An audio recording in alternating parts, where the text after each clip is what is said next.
wa yustahabbu qala Imam Abu Suja rahimahullah ta'ala nafa'ana Allahu bihi wa bi ulumihi wa bi ulumi masyayikhihi wa talamidati fid dharaini amin. Ila qal wa yustahabbu, dan disunnahkan fi siyami, di dalam berpuasa adalah thalathatu asya, ada 3 hal. Di sana banyak memang, selain daripada 3 ada. Ini yang paling ditonjolkan, ditampakkan. Banyak kesunahan-kesunahan yang lain tentunya. Yaitu yang pertama ta'jilul futuri, bergegas untuk bergegas untuk buka di saat sudah yakin bahwasanya waktu maghrib sudah tiba. Di sini ada hikmah yang luar biasa besar, yaitu memang berpuasa tidak boleh nuruti hawa nafsu.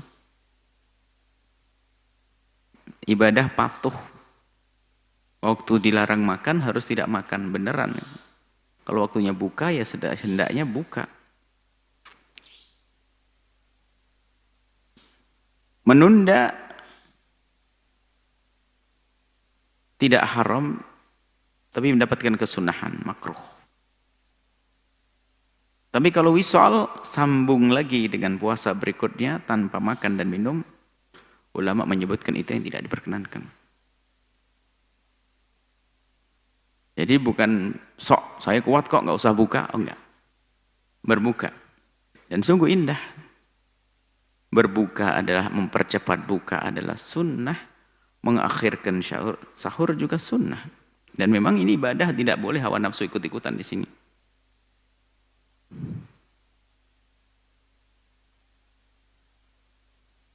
Nah, kapan disunnahkan untuk mensegerakan buka? Yang pertama di saat yakin, seyakin-yakinnya bahwasanya maghrib telah tiba. Ini yang pertama. Melihat di depan matanya matahari terbenam, mungkin dia adalah di pinggir pantai rumahnya atau di satu padang yang luas, sehingga matahari itu di saat terbenam terlihat. Di saat matahari sudah terbenam, maka waktu itu maghrib telah tiba. Gak usah pakai jam, ukurannya bukan jam. Jam mengikut matahari. Sehingga sehingga antara tempat dengan tempat yang lain berbeda. Sehingga Jawa Timur lebih dulu beberapa menit. Orang sana buka duluan. Dengan yakin terlihat.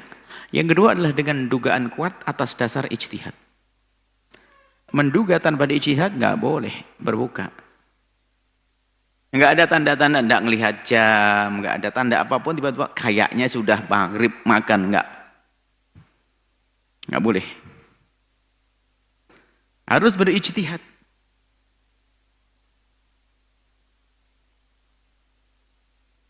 Ijtihad hari ini yang paling gampang adalah ijtihad. Dia akan mengikuti petunjuk-petunjuk di setiap penanggalan itu, karena itu hasil ijtihad. Artinya di saat kita tidak bisa melihat matahari terbenam, kita bisa melihat yang tertulis itu, kita patuhi. Kemudian kita berbuka mengikuti petunjuk itu, sah. Dan sunnah, mempercepat. Apakah itu pasti benar? Yang penting atas dasar ijtihad. Selagi tidak pasti salah, maka jangan dipikirin. Selagi tidak pasti salah. Kalau pasti salah, ya salah. Contoh, dia ijtihad dengan ini semuanya. Dengan penanggalan. Tahu dia mencoba ke pinggir pantai, menyesuaikan. Anggap saja maghrib jam 5.45 di dalam penanggalan ditulis. Jam 5.45. Maghrib. Kemudian dia coba keluar rumah ke tempat hamparan, pantai di rumahnya kelihatan. Jam 5.45 matahari masih terlihat. Berarti dimenangkan apa yang dilihat, bukan apa yang diduga. Tapi ini semua nggak terjadi bagi kita. Kita tidak pernah bisa membuktikan matahari terbenamnya sesuai atau tidak. Tapi itu sesuai ijtihad. Maka kita sudah sah. Biarpun belum derajat yakin, tapi dugaan kuat karena itu atas dasar ilmu bahwasanya matahari akan terbenam di jam begini, detik begini. Sudah, kita cukup percaya. Selesai. Sunnah mempercepat buka di saat seperti itu. Kalau dugaannya salah baru, karena membuktikan salah itu bagaimana? Nggak bisa buktikan salah, semuanya berlalu. Kita bisa mundur lagi. Kemarin buka saya itu matahari terbenam atau enggak? Sudah nggak ada kisahnya. Nggak ada. Wah, mataharinya cerita, aku belum terbenam. Nggak ada. Makanya nggak pernah ada kisah semacam itu. Sudah, berarti sah semua dalam bertahun-tahun. Tapi ingat, itu semua adalah bagi orang yang pertama tidak bisa melihat langsung matahari terbenam. Kalau bisa melihat matahari terbenam langsung, ya lebih baik berpegang matahari terbenam. Karena itu pasti. Misalnya rumahnya di rumah yang memang hamparan datar, tidak ada pepohonan, tidak ada bukit-bukit yang tidak ada bukit, tidak ada gunung menjulang dan seterusnya, maka cukup adalah dengan melihat matahari. Baik. Kemudian yang kedua disunnahkan takhirus sahuri. Mengakhirkan sahur. Mengakhirkan sahur.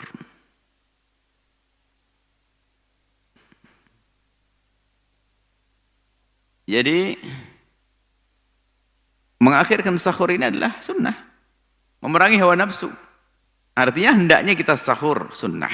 Mengakhirkan lagi mendekati di saat terbitnya fajar shadiq itu adalah sunnah asalkan yakin belum masuk fajar. Makanya ada jeda yang harus kita perkirakan, yang harus kita hadirkan untuk menjaga-jaga jangan sampai waktu fajar terbit kita belum siap untuk puasa. Sehingga antara sahur yang dilakukan baginda Nabi atau sahabat dengan waktu fajar itu adalah biasanya membaca Al-Quran, membaca ayat qadra khamsina ayatan, sekedar kurang lebihnya 50 ayat. Nah, kemudian di Indonesia ada istilah imsak. Itu imsak ini imsak istilah Jawi atau Indonesia itu. Itu bukan imsak istilah syar'i. Kalau imsak istilah menurut syariat dan imsak anil muftirat itu menahan diri dari hal yang membatalkan puasa. Definisi puasa kalau imsak. Bukan itu, imsak yang ada di negeri kita itu adalah imsak. Dan jangan dikatakan bid'ah juga atau dikatakan tidak ada. Imsak itu adalah saat kita sudah mulai menahan diri dari makan dan minum tapi belum masuk waktu subuh. Dan di saat masih ada seruan imsak kita masih boleh makan. Karena memang belum subuh. Ini imsak istilah kita, istilah di negeri kita. Lah antara waktu kita menahan diri sampai subuh ini adalah antara 50 ayat atau mungkin 15 menit, 10 menit. Lah perlunya di saat ini adalah seorang yang akan berpuasa menyiapkan diri. Membersihkan gigi, minum, dan seterusnya. Supaya di saat berpuasa ini benar-benar siap. Ini, jadi imsak yang ada di negeri kita, istilah imsak itu belum masuk waktu subuh. Dan masih boleh makan dan minum. Misalnya terlanjur makan kerupuk rambak, kalau tidak minum nanti kan keselak sampai siang hari. Gatal tenggorokannya. Minum. Biarpun kata imsak, maksudnya imsak itu artinya mungkin bahasa lain siap-siap gitu. Kalimatnya imsak, siap-siap, siap-siap. Baik. Ini adalah masalah as-sahur. Dan buka dan sahur dengan apa saja. Buka dianjurkan dengan rutop. Kurma segar, kurma, kemudian setelah itu buah-buahan, setelah itu apa? Kurma segar, kemudian air. Dan mungkin secara, dan seperti yang pernah kita baca, menurut kedokteran memang perut itu di saat sudah kosong berjam-jam itu kalau mau diisi sesuatu jangan langsung makanan berat. Tapi kasih pemanasan dulu deh. Yang manis, yang cair, buah dan sebagainya masukkan. Baru setelah itu nanti melakukan sholat maghrib berjamaah, habis itu dikasih makanan berat. Kemudian sahur. Kalau nggak punya apa-apa, paling tidak seteguk air.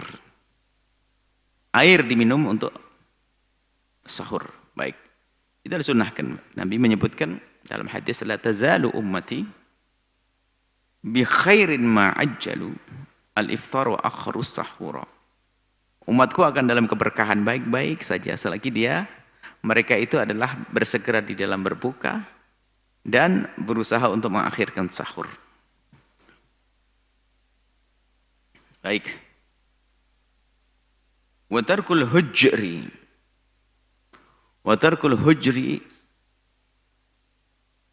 minal kalami. Sunnah ditinjau dari sisi puasa. Ini bisa saja disebutkan dalam makruhat, kemakruhan. Cuman di sini disebut dalam sunan. Dalam kitab lain disebutkan makruh kalau berpuasa kita itu adalah al-hujur, ngomong kotor. Lu ngomong kotor itu kan haram. Ngomong kotor itu haram. Kenapa kok jadi makruh di situ? Ngomong kotor itu haram, tapi di saat berpuasa menjadikan puasanya mendapatkan kemakruhan. Tetap keharamannya tetap. Menggunjing adalah makruh di dalam berpuasa, gunjingnya haram. Jangan sampai salah paham, bukan wah gunjing waktu puasa jadi makruh, enggak. Gunjing tetap haram, cuman menjadi kemakruhan puasa. Menjadi kemakruhan puasa. Gunjingnya haram, fuhs. Al-hujru artinya al-fuhsu, ngomong jorok. Minal kalami, omong kotor. Itu adalah termasuk hal-hal yang disunnahkan untuk ditinggalkan. Dalam kitab lain disebutkan ini kemakruhan di dalam berpuasa. Jadi kalau lagi berpuasa hendaknya kita jangan ngomong kotor dan sebagainya. Puasanya sah, ya sah. Makruh kalau ngomong kotor, iya makruh ditinjau dari sisi puasa sehingga puasanya tidak sampai batal. Cuman dari sisi pahala bisa saja menghabiskan pahala.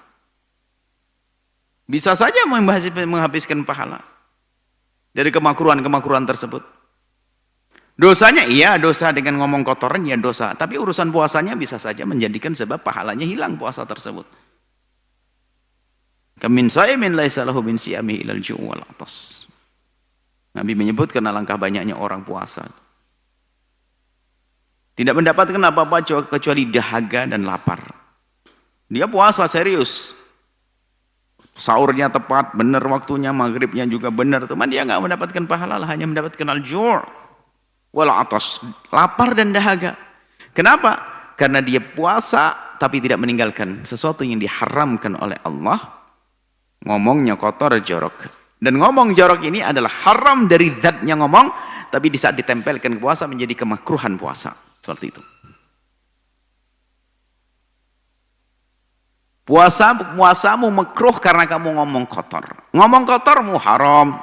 Setelah Anda menyaksikan video ini, jangan lupa berselawat kepada baginda Nabi Muhammad sallallahu alaihi wa alihi wa sahbihi wasallam.